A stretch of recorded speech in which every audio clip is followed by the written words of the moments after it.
अगर आप एक होम जिम बेंच खरीदना चाह रहे हैं 3500 के अंदर अंदर तो ये वीडियो आपके लिए बेस्ट होगी। आपने अगर सब्सक्राइब नहीं किया है इस चैनल को अभी तक तो please subscribe to the channel. I will keep making content like this. तो सबसे पहली चीज इस बेंच के बारे में बताना चाहूंगा, 3200 से लेके आपको 3500 के बीच में इसका रेंज दिखेगा। कभी ये सस्ती भी हो जाती है 2800 तक, कभी ये महंगी भी हो जाती है, बट इस वैल्यू के लिए, इस अमाउंट ऑफ पैसे के लिए this is a decent bench for beginners. जी हाँ, फॉर बिगिनर्स की बात कर रहा हूं क्योंकि बिगिनर्स लोगों के लिए ही बेस्ट है, क्योंकि बहुत ज्यादा स्टेडी नहीं कह सकते इस बेंच को और बहुत ज्यादा आप इस बेंच पे वेट नहीं उठा पाएंगे। हालांकि 350 कैपेसिटी की इन्होंने लिख रखी है स्ट्रेंथ, बट 350 मेरे हिसाब से केजीज बहुत मुश्किल होगा इस बेंच पे उठाना, क्योंकि उतना वेट कोई उठाता ही नहीं है। आप सोचो ना, 350 कैपेसिटी क्या होगी, 100 किलो का मेरा वेट और मेरे को 100 किलो और उठाना पड़ेगा तब जाके 300 किलो होगा, तो दैट इज नॉट पॉसिबल। तो ये कंपनीज लिखने में लिख देती है, बट ठीक है। एलिसन फिटनेस की तरफ से बेंच आती है और इसका वेट है 12,000 ग्राम ऑलमोस्ट, जिसका मतलब है 12 किलो, तो कि काफ़ी लाइट है और मूवेबल है। इसके बाद ब्लैक और रेड कलर में भी आती है, येलो कलर में भी आती है। डायमेंशंस काफ़ी ठीक है। ये मैं मेरे फ़ोन में से ही पढ़ रहा हूँ क्योंकि इन्फॉर्मेशन उन्होंने इसमें लिखी हुई है। और आइडियल यूज़ इसका केस क्या है?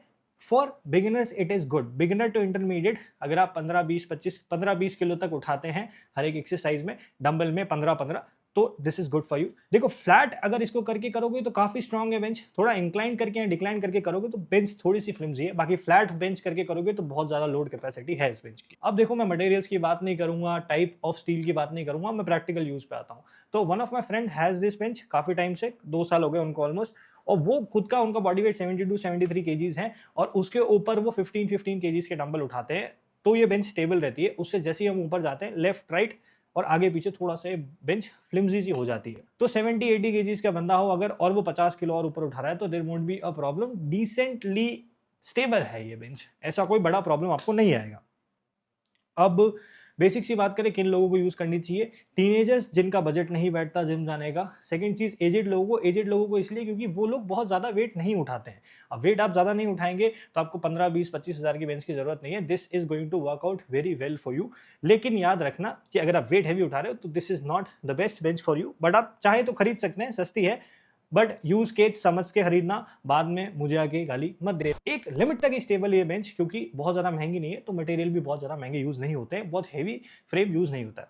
तो अब इसके प्रोज एंड कॉन्स की थोड़ी सी बात करें। प्रोज की बात करें सबसे पहले तो थोड़ा कॉम्पैक्ट है, साइज इधर उधर मूवेबल है, आराम से बेंच को उठा के हम इधर उधर मूव कर सकते हैं। हल्की भी है काफी, ये भी बहुत फायदा है।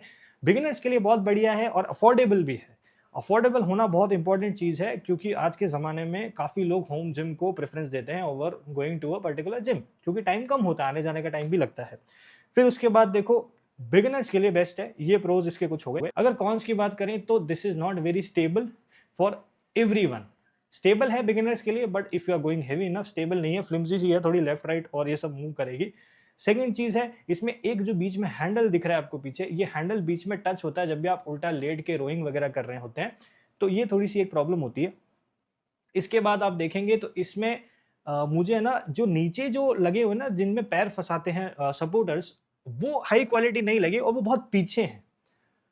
तो लिटरली आप पीछे पैर बेंड करके करेंगे ना, अगर आपका साइज ज्यादा है मेरे जैसा, अगर 5-10 हाइट है आपकी, तो थोड़ा सा डिस्कम्फर्ट लगेगा, तो पैर आपको आगे रख के करने पड़ेंगे। बाकी और कोई मेजर कॉन तो इस चीज में मेरे को नहीं मिला। फिर है कि पैडिंग की जो क्वालिटी, जो पैड है इस पे लगे हुए हैं, that is not very high quality, थोड़ा सा डिस्कम्फर्ट क्रिएट करेंगे, थोड़ा हार्ड है सरफेस।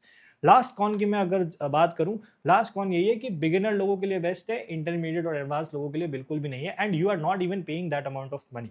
अब इस पे 3000 से ज्यादा रिव्यूज हैं, इसका मतलब ये नहीं सारे सही रिव्यूज हैं, कुछ सही हैं, कुछ फेक भी हो सकते हैं, बट ओवरऑल जितना मेरे फ्रेंड ने यूज किया और मैंने उनको सामने यूज करते हुए देखा है, मैं आपको यही बोल सकता हूं, अगर आपका बजट 3500 के आसपास है, you should go for this bench, आंख बंद करके। डिस्क्रिप्शन में एफिलिएट लिंक दे रखी है, if you want to support the channel आप वहां से खरीद सकते हैं। And let me know if you want more videos like this. Thank you for watching, have a nice day, I will see you in the next one, bye bye.